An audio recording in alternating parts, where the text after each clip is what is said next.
तो आप सभी का मेरे YouTube चैनल सरवत एकेडमी में स्वागत है। हम BPSC TRE4 जो होने वाला है उसके लिए हम प्रीवियस ईयर्स के क्वेश्चन को करा रहे हैं और उससे आपको यह पता चलेगा कि BPSC TRE4 में किस प्रकार के प्रश्न आपसे पूछे जाएंगे। पहले हम पूछे गए प्रश्नों को देखेंगे और उससे संबंधित कुछ फैक्ट को भी देखेंगे। चलिए कि भारत देश की अधिकतम अंतर्राष्ट्रीय सीमा है, ए में है पाकिस्तान के साथ, बी में है नेपाल के साथ, सी में है बांग्लादेश के साथ, डी में है उपयुक्त में से एक से अधिक और ई में है उपयुक्त में से कोई नहीं। प्रश्न कह रहा है कि भारत देश की अधिकतम अंतर्राष्ट्रीय सीमा है, मतलब भारत जो है कई देशों से घिरा हुआ है, तो अधिकतम सीमा किस देश से उसकी लगती है, यही पूछा है। ठीक है, तो पहले हम इस क्वेश्चन के लिए सबसे पहले हम थोड़ा सा इसको छोटा कर लेते हैं। ठीक है, क्योंकि हमको एक बनाना होगा मैप। क्या बनाना होगा? मैप। बिना मैप बनाए हुए आपको हम इसका उत्तर नहीं दे सकते हैं, तो हम बना लेते हैं एक मैप। देखिए, ई है भारत, ठीक है, ये है हमारा भारत। लीजिए, ये तो गड़बड़ हो गया, तो हम इसको कर देते हैं क्लीन और फिर ले लेते हैं एक छोटा सा, हम क्या करते हैं भारत को बना लेते हैं ताकि आपको समझाने में क्या होगा, आसानी होगा। ठीक है, ये है भारत। ठीक है, भारत के चारों तरफ कुछ देश जो हैं ये है बांग्लादेश। ठीक है, ये है कौन सा देश? बांग्लादेश। इधर है आपका पाकिस्तान,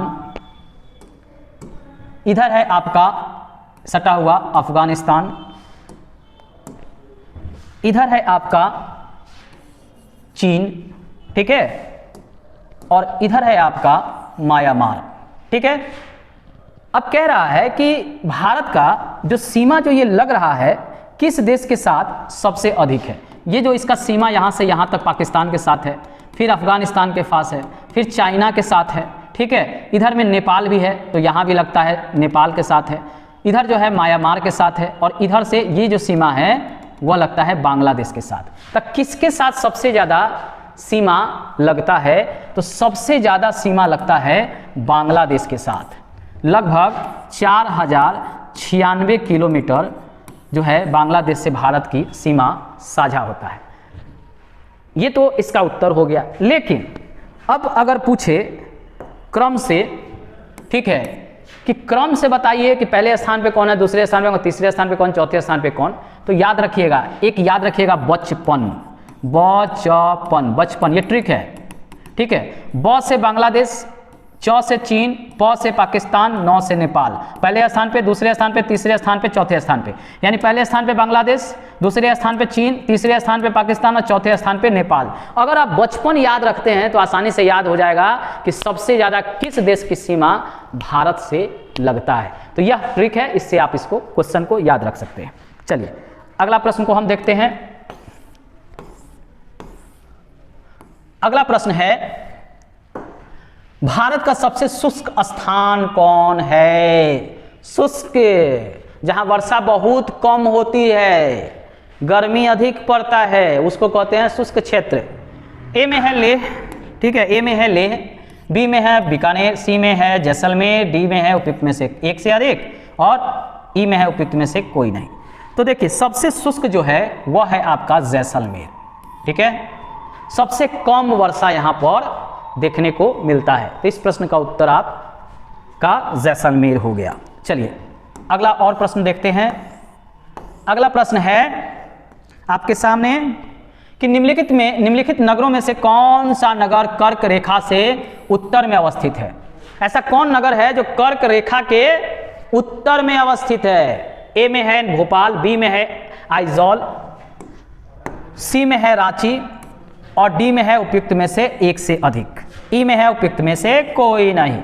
अब इसके लिए भी हम बनाएंगे एक भारत का मैप ताकि ये चीज़ें आपको समझ में आ जाए। ठीक है, देखिए हमने क्या किया कि यहाँ पे बनाया एक भारत का मैप। ठीक है, इसके आधार पर समझेंगे कि कर्क रेखा किन किन राज्यों से होकर गुजरता है और किसका राजधानी जो है वह कर्क रेखा पर स्थित है। देखिए कर्क रेखा क्या करता है, ऐसे होते हुए गुजरता है। ठीक है, अब कौन कौन से राज्यों से होकर गुजरता है उसको भी देखना जरूरी है। सबसे पहले गुजरात, ठीक है, थोड़ा सा राजस्थान, फिर मध्य प्रदेश, फिर छत्तीसगढ़, ठीक है, फिर झारखंड, फिर कौन सा त्रिपुरा, फिर मिजोरम। ठीक है, इतने राज्यों से होके यह जो है गुजरता है, यानी 8 राज्य से। ठीक है, तो आइजॉल जो है वह स्थित है कर्क रेखा के उत्तर में। ठीक है, इधर स्थित है। ठीक है, बाकी रांची जो है दक्षिण में स्थित है और भोपाल भी जो है वह मध्य प्रदेश की राजधानी है, वह भी दक्षिण में स्थित है।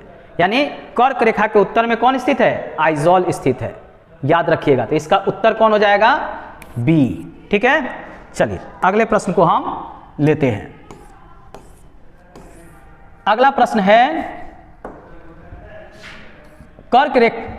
किस रेखांश पर भारतीय मानक समय अपनाया जाता है, किस रेखांश पर भारतीय मानक समय को अपनाया जाता है। ए में है 78.5 डिग्री पूर्व, बी में है 82.5 डिग्री ईस्ट, सी में है 87.5 डिग्री और डी में है उपयुक्त में से एक से अधिक, ई में है उपयुक्त में से कोई नहीं। तो भारत का जो मानक समय है वह 82.5 डिग्री को माना गया है। अब आइए इसको हम थोड़ा मैप पे समझ लेते हैं। ठीक है, इसके लिए बनाएंगे हम एक भारत का मैप। ठीक है, और इस पे हम समझेंगे कि यह कहाँ से क्या होता है, गुजरता है। चलिए, ये है भारत का मैप। ठीक है, अब जो ये भारत का मानक समय है वह भारत के सबसे पहले कहाँ से गुजरता है, यह गुजरता है यूपी से। ठीक है, सबसे पहले कहाँ से, यूपी से। ठीक है, दूसरे स्थान पे कौन हो जाएगा, छत्तीसगढ़, तीसरे स्थान पे उड़ीसा, चौथे स्थान पे आंध्र प्रदेश। ठीक है, इन राज्यों से होके भारत का मानक समय गुजरता है जो 82.5 डिग्री क्या है माना गया है, जो ग्रीनविच मीन टाइम से 5.5 घंटा आगे है। क्योंकि हम पूरब में है, ग्रीनविच क्या है, बीचों बीच गुजरता है ब्रिटेन के ग्रीनविच शहर से। ठीक है, इसी से गुजरता है, 0 डिग्री पर यह स्थित है, 0 देशांतर पर। और इधर पड़ता है भारत है 82.5 डिग्री ईस्ट में, पूरब में, और यहाँ से यहाँ तक 5 घंटा 30 मिनट का अंतर पड़ता है समय में। ठीक है, तो हम लोग ग्रीनविच मीन टाइम से 5.5 घंटा आगे हैं। ठीक है, समझ गए आप। चलिए आगे हम चलते हैं। अगला प्रश्न है, भारतीय उपमहाद्वीप पूर्व में मूलतः एक भाग था किसका, गोंडवाना लैंड का। आसान प्रश्न है तो इसके बारे में हम ज़्यादा चर्चा नहीं करेंगे। अगला प्रश्न है, दक्षिण प्रायद्वीप उच्च भूमि का भाग है, दक्षिण प्रायद्वीप उच्च भूमि का भाग है, किसका भाग है, गोंडवाना लैंड का ही भाग है। इसका भी उत्तर ए होगा। चलिए आगे हम पढ़ते हैं। अगला क्वेश्चन है, सूर्य से पृथ्वी की कितनी दूरी है, सूर्य से पृथ्वी की कितनी दूरी है, 93 मिलियन मील, 130 मिलियन मील, 83 मिलियन मील। डी में है उपयुक्त में से एक से अधिक, ई में है उपयुक्त में से कोई नहीं। इसका उत्तर होगा ए, 93 मिलियन मील जो है सूर्य से पृथ्वी की दूरी है। ठीक है, अब आइए सूर्य और पृथ्वी की दूरी से चर्चा मिला है तो यह भी जान ले कि जो सूरज है उससे अगर क्रम से देखिएगा तो इसके ठीक बगल में कौन सा है, इसके बगल में है बुध। ठीक है, इससे बड़ा शुक्र, इसके बगल में पृथ्वी, इसके बगल में मंगल, इसके बगल में बृहस्पति, इसके बगल में शनि, इसके बगल में अरुण और इसके बगल में वरुण। क्रम से अगर देखेंगे तो तीसरे क्रम पे है, यानी सूर्य से दूरी में भारत का तीसरा स्थान है और भार में 5वां स्थान है। भार में कितना स्थान है, 5वां। पहले स्थान पे कौन है, बृहस्पति। पढ़ेंगे हम लोग, आगे पढ़ेंगे। चलिए अब हम नेक्स्ट प्रश्न की भी चर्चा कर लेते हैं। चलिए अगला प्रश्न हम लोग देखते हैं। प्रश्न है कि भारत के कितने राज्यों की सामान्य सीमा पाकिस्तान एवं बांग्लादेश के साथ है? 6, 5, 7, उपयुक्त में से एक से अधिक, उपयुक्त में से कोई नहीं। तो इसका आंसर होगा ई। पाकिस्तान और बांग्लादेश खुदे अलग अलग है, आप देख लीजिए मैप में, ठीक है, ताकि आपको समझ किस तरह क्वेश्चन उलझाता है एग्जाम में। ये बीपीएससी में टीचर में पूछा गया है, ठीक है। अगर आप मैप पे थोड़ा ध्यान नहीं रखेंगे तो ये प्रश्न आपका छूट जाएगा, हल नहीं होगा। देखिए बांग्लादेश है इधर और पाकिस्तान किधर है? पाकिस्तान है इधर। तो भारत के इधर वाला राज्य का सीमा इधर से सटेगा, इधर वाला राज्य का सीमा जो है इधर से सटेगा। कोई भी ऐसा राज्य नहीं होगा जिसका सटा जो है सीमा जो है बांग्लादेश से भी सटा हुआ है या पाकिस्तान से भी सटा हुआ है। तो इसका क्वेश्चन का आंसर क्या होगा? उपयुक्त में से कोई नहीं होगा। हमने मैप बना के यहाँ पे बता दिया है, बांग्लादेश पड़ता है इधर और पाकिस्तान पड़ता है इधर। किसी भी स्टेट की सीमा दोनों देश से नहीं लगता है, इसलिए इसका उत्तर होगा कोई नहीं। चलिए अगले प्रश्न को हम देखते हैं। अगला प्रश्न है, अगला प्रश्न है कर्क रेखा द्वारा सर्वाधिक क्षेत्र आच्छादित है। करा है कि कर्क रेखा सबसे ज्यादा कहां से होकर गुजरती है, यानी कहां पे है? ए में है रांची पठार, बी में है मालवा पठार, सी में है छोटा नागपुर पठार, डी में है उपयुक्त में से एक से अधिक और ई में है उपयुक्त में से कोई नहीं। देखिए मालवा पहाड़ सब जो है सबसे ज्यादा कर्क रेखा के आसपास है, ठीक है, क्योंकि क्या है कर्क रेखा भारत के बीचों बीच गुजरती है, ठीक है। क्या होता है? कर्क रेखा भारत के बीचों बीच गुजरती है और बीचों बीच में कौन पड़ता है? मालवा पठार, ठीक है, ये कर्क रेखा गुजर रहा है, ठीक है। और ये वाला जो क्षेत्र है वो है मालवा, ठीक है, पठार। तो इसलिए इसका आंसर हो जाएगा बी, ठीक है। चलिए अगले प्रश्न की तरफ हम चलते हैं। अगला प्रश्न है उत्तराखंड का कौन सा जिला तिब्बत सीमा से नहीं लगता है? तो इसका उत्तर हो जाएगा अल्मोड़ा, नहीं लगता है, ठीक है। चलिए अगले प्रश्न की तरफ चलते हैं। अगला प्रश्न है कि किस पठार पर कर्क रेखा तथा भारतीय मानक समय रेखा एक दूसरे को काटती है? बघेलखंड, यह है छत्तीसगढ़ में, छत्तीसगढ़ में, और यहीं पर क्या करता है? काटता है एक दूसरे से मानक समय, ठीक है। आइए हम मानक समय के बारे में भी आपको हम बता दें। देखिए ई है भारत, ठीक है, नीचे बना रहे हैं शायद आपको दिखाई दे, ठीक है। चलिए ये है भारत, ठीक है।